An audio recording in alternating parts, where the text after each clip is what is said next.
Lord, alam kong bibigyan mo ako ng blessing sa araw na ito. Panginoon, salamat sa bagong araw. Salamat sa bagong mga bagay na ibibigay mo sa akin. Salamat sa mga bagong oportunidad na ilalagay mo sa aking araw ngayon. I know this day will be better than yesterday. I declare blessings today.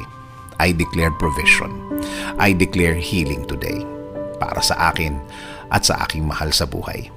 Alam ko na kapag kayo ang kasama namin, Lord, things will be okay. Alam namin na magiging tama at tahimik ang lahat. Alam din namin na kasama namin ang proteksyon sa araw na ito. Proteksyon sa mga bagay na gagawa ng problema sa aming buhay. Sa mga taong walang alam gawin, kundi mang-istorbo ng kapwa nila at gumawa ng mga kwentong imbento nila. Panginoon, turuan niyo akong maging kalmado sa harap ng mga taong ito. Give me the blessing of self-control. Panatilihin niyong tahimik at relax ang aking puso at isip sa harap ng mga problemang ginawa ng mga taong ito. Alam kong nakikita at naririnig niyo ang lahat ng trabaho ng mga taong ito. Alam kong binabantayan niyo ang lahat ng mga gawa nila. At alam kong igaganti niyo ako sa mga taong ito. At alam kong may timing niyo ang lahat. Sa ngayon, sa araw na ito, ako magko-concentrate.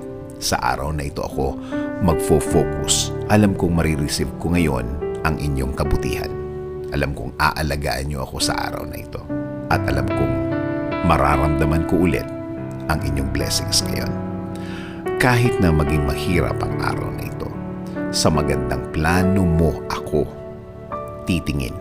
Sa magandang pangyayari na mangyayari ngayon, ako mag-aantay at alam kong matutuloy ang lahat.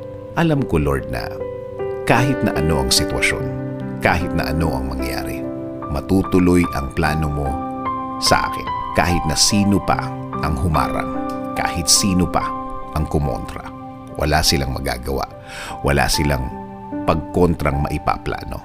Kaya, Lord, please continue leading my life. Ikaw na po ang magbigay ng direksyon sa aking buhay.